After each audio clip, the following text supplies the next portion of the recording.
Hello बच्चों, नमस्कार। स्वागत है आपका अपने परिवार अंकित एजुकेशन अड्डा पर। आज हम बात करने वाले हैं RRB, NTPC, group D, RPF और एएलपी के बहुत ही महत्वपूर्ण प्रश्नों के बारे में। आज ये हमारा सेट नंबर 63वां है। इससे पहले हमने 62 सेट कवर किए हैं। अगर आपने नहीं देखे हैं तो प्लेलिस्ट में जाकर देख सकते हैं। सभी क्वेश्चन को बेस्ट ट्रिक के साथ बताया गया है और सभी क्वेश्चन आपके प्रीवियस ईयर एग्जाम में आए हुए हैं। तो बात कर लेते हैं इसी तरीके से हम ज्योमेट्री को आगे बढ़ते हैं। नेक्स्ट इसमें हमारा पहला क्वेश्चन है, त्रिभुज एबीसी में कोण ए अनुपाती कोण बी अनुपाती कोण सी, इनका जो तीनों का अनुपात है वो कितना दिया है? 2:3:5 है। तो कोण ए के संपूरक कोण का माप ज्ञात कीजिए। सबसे पहले आपको पता होना चाहिए आपके पास जो वैल्यू है ए, बी और सी, इनका जो अनुपात है वो कितना दिया है। तो ये देखेंगे। सबसे पहले तो इनका तीनों का अनुपात कितना है? तो इनका अनुपात है आपका 2:3:5। अगर हम कहें इन सबको जोड़ा जाए 2 3 5, 5 और 5 10, यानी कि 10 अनुपात टोटल। अगर हम बात करें किसके बराबर हो जाएंगे, आपको पता है त्रिभुज के तीनों कोणों का योग 180 होता है, अंतः कोणों का योग। तो 10 का वैल्यू जो है वो अनुपात के बराबर 180 के बराबर होगा। तो 10 से 10 मतलब 1 का वैल्यू 18 आ जाएगा आपका। ठीक है। अब आपसे हम तीनों जो अनुपात दिए थे हमारे, तीनों का वैल्यू निकालेंगे। अगर हम 2 अनुपात का वैल्यू कितना होगा? 18 दूना 36 हो जाएगा। ठीक है। तो 18 3 54 हो जाएगा 3 अनुपात का वैल्यू। और 5 अनुपात का वैल्यू 18 × 5 = 90, यानी कि अब हमारे पास सभी वैल्यू आ गई हैं। ठीक है। पहला 36 हो गया, दूसरा 54, तीसरा 90। ठीक है। अब हमसे क्या पूछा गया है देखिएगा। क्वेश्चन में बोला है कोण ए का संपूरक कोण ज्ञात कीजिए। अब आपको बता दें कोण ए कितना है हमारा? 36। और संपूरक कोण ज्ञात करने के लिए हमें क्या करना होता है? 180 में माइनस करना पड़ता है। तो 180 में से हम उसी 36 को माइनस करेंगे तो ये 4 बनेगा, ये 4 14 बनेगा। ठीक है। तो ये हमारा 144 बनेगा, राइट आंसर बन जाएगा। ऑप्शन नंबर सी इसका राइट है।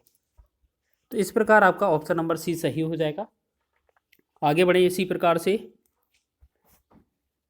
नेक्स्ट क्वेश्चन देखेंगे। चलिए, इसका क्वेश्चन बेहतरीन है। ये क्वेश्चन ये देखेंगे। इस क्वेश्चन को यहाँ पर एक इस तरीके से डायग्राम बनाया गया है। ठीक है। फिर इनको मिलाया गया है। यहाँ पर एक मिड पॉइंट में सर्कल है, ये हमारा ओ पॉइंट है मिड पॉइंट में। ठीक है। इनको मिलाया गया है और इस तरीके से हमारा ये ट्राइंगल भी बनाया गया है। और यहाँ पर क्या है, ये हमारा इसका वैल्यू जो है 38 दिया हुआ है, इसे हमने ए लिखा है, यहाँ पी और यहाँ क्यू। ठीक है। अब हमसे पूछा जा रहा है देखिएगा लिखा क्या है। देखिए रेखा चित्र में पी ओ और ओ क्यू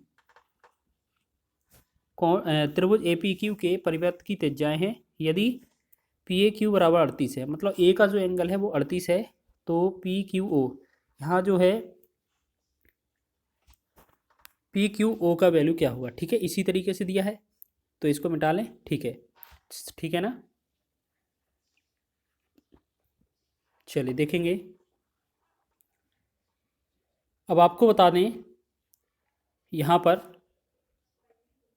तो ठीक है। अब इसमें हमें करना क्या है देखेंगे। आपको क्या याद रखना है, जैसे आपका ये जो एंगल होता है, अभी हमने बताया कि अगर ये आपका 38 दिया हुआ है तो आपका यहाँ जो एंगल होगा वो डबल हो जाएगा, तो ये आपका 76 हो जाएगा। ठीक है। अब इस वाले ट्रायंगल को हम उठाकर देखते हैं थोड़ा इस तरीके से। यहाँ पर P, यहाँ पर Q, यहाँ पर O है। हमें ये वाला एंगल कितना मिल गया? 76। आपको पता है अगर ये जीवा समान है, यहाँ पर जो x है और यहाँ पर भी x ही माना जाएगा एक कोण। ठीक है। किसी त्रिभुज की जो समान जीवाएं होंगी वो समान कोणांतरित करती हैं। तो आपको पता है ये इस तरीके से इस वाले पॉइंट पर ये समान अंश अंश का कोण बनेगा, यानी कि इसे भी x मानेंगे। तो हम क्या करते हैं, पहला x दूसरा x प्लस में 76, अगर तीनों चीज़ जोड़ दें तो हमारा 180 के बराबर हो जाता है। 76 को उस तरफ करके माइनस करेंगे तो यहाँ ये 2x बराबर कितना होगा? 4 यहाँ पर हो जाएगा। ठीक है। और यहाँ पर कितना होगा? 100 मतलब 10, तो ये बनेगा हमारा 104। और 2x बराबर 104 है तो x बराबर कितना होगा? ये बनेगा 52। तो 52 हमारा x क्यू वाला भी है और p वाला भी है। हमसे पूछा क्या था? पी क्यू ओ, मतलब क्यू पूछा था। तो हमारा जो आंसर आएगा वो 52 ही हो जाएगा। आंसर ऑप्शन नंबर ए इसका राइट हो जाएगा। तो इसी प्रकार आगे बढ़े अगले क्वेश्चन की ओर देखेंगे।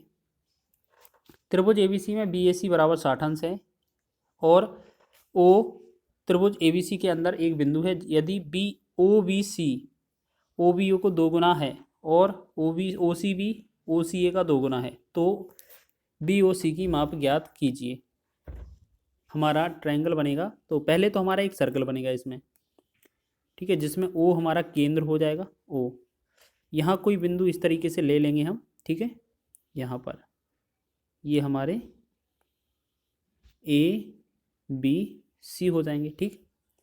अब ये जो एंगल है यहाँ पर क्वेश्चन में बोला है कि ये कितना है, बी ए सी बराबर ये कितना है 60 अंश का है। तो अगर हम बी को ओ से और ओ को सी से मिलाएंगे तो यहाँ पर जो बी ओ सी बनेगा इसका एंगल कितना होगा, आपको पता है ना, इसका 60 का डबल होता है, ये हो जाएगा 120। तो हमें पूरा और कुछ पढ़ने की आवश्यकता ही नहीं है, यही तो हमसे पूछा था बी ओ सी। तो कौन बी ओ सी की जो माप होगी वो 120 ही होने वाली है। ऑप्शन नंबर डी इसका राइट हो जाएगा, ठीक है। इस तरीके से आपको याद रखना है, बहुत बार एग्जाम में पूछा जाता है। जितना ये कोण है, अगर इस तरफ के ए कोण से आधा होता डबल होता है, और अगर ये पूछा जाए तो ये इसका आधा कर देते हैं हम हर बार। नेक्स्ट क्वेश्चन बढ़े अगले क्वेश्चन की ओर। त्रिभुज एबीसी का अंतः केंद्र बिंदु ओ पर है, यदि कोण बीओसी बराबर 110 है तो कोण बीएसी का मान ज्ञात कीजिए। देखिए कितना आसान प्रश्न है, ठीक है ना, कितना आसान प्रश्न है।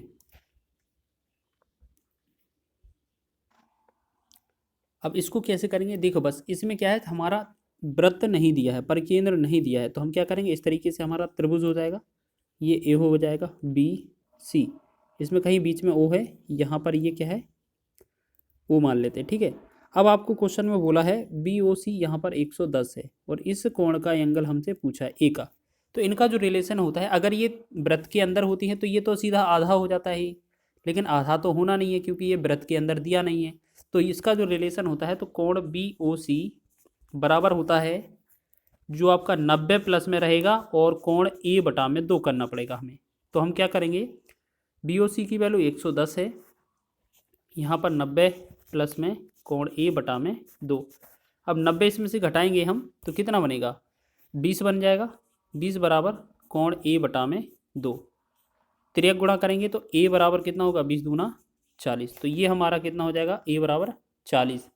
तो ये एंगल बनेगा हमारा, ऑप्शन नंबर ए इसका राइट आंसर हो जाएगा। इस तरीके का एग्जाम भी बहुत पूछा जाता है और इस क्वेश्चन को हम स्टार लगाएंगे, ये क्वेश्चन एग्जाम में आने के चांसेस हैं। इस तरीके का प्रश्न लिखा है, यदि त्रिभुज एबीसी बिंदु सी पर समकोण बनाता है, जहाँ सी डी लंब ए बी पर है और कोण ए बराबर 55 है, तो कोण ए सी डी का मान ज्ञात कीजिए। जैसे हम आपको बताएं, अगर हम आप इस तरीके से एक आपको एंगल देते हैं इस तरीके से, जिसमें कोण सी समकोण करना है, तो हम यहाँ पर सी लिख देंगे। अब यहाँ पर एक जगह बी एक जगह ए रहेगा, ठीक है, एक जगह ए एक जगह बी, या आप ए बी ऊपर नीचे भी कर सकते हैं। फिर बोला गया है सी और डी लंब है, यानी कि सी से एक रेखा गई है लंब, सी डी लंब, ये सी डी लंब है यहाँ पर, ठीक है, यहाँ पर अच्छे से लिखेंगे। ये यहाँ पर क्या है, सी डी लंब है, किस रेखा पर, ए बी पर। तो इतना तो बात सत्य हो गया। क्वेश्चन में बोला है कोण ए का मान जो है वो 55 है। ये अगर 55 है तो एक बात बताइए, यहाँ पर ये लंब है तो ये तो 90 डिग्री होगा। तो आपने देखा है तीनों कोणों का योग 180 अंश होता है, तो यहाँ 90 तो हो गया है, यहाँ 55 है, तो यहाँ कितना होना चाहिए, दूसरा कोण 90 में से 55 घटा देंगे, तो यहाँ 10 में से 5, यहाँ 3, यानी कि ये जो बनेगा यहाँ पर, ये जो बनेगा 35 डिग्री का कोण बनेगा। यही तो हमें पूछा है ए सी डी, ठीक है। तो इसी तरीके से आपको बनाना था, बहुत ही आसान प्रश्न था और 35 इसका राइट आंसर होगा, ऑप्शन नंबर सी। इसी तरीके से कुछ प्रश्न और कर लेते हैं, महत्वपूर्ण प्रश्न है। लिखा है दो समरूप त्रिभुजों पी क्यू आर त्रिभुज और एक्स वाई जेड के परिमाप क्रमशः 48 सेंटीमीटर और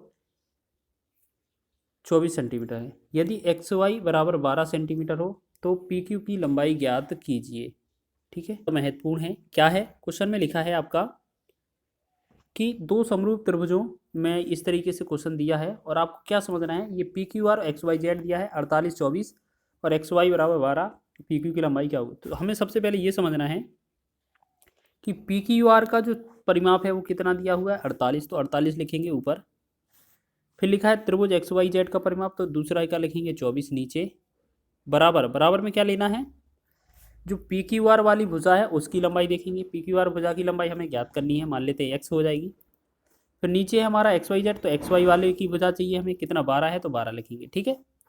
अब एक बात बताइए, 24 से कम 24, 24 दूना 48 हो जाएगा। अब इसे क्रॉस गुणा करेंगे तो एक्स का बराबर कितना होगा, 12 दूना 24, यानी कि जो एक्स का जो मान निकल कर आएगा वो 24 ही होगा, यानी कि पी क्यू की लंबाई 24 होगी।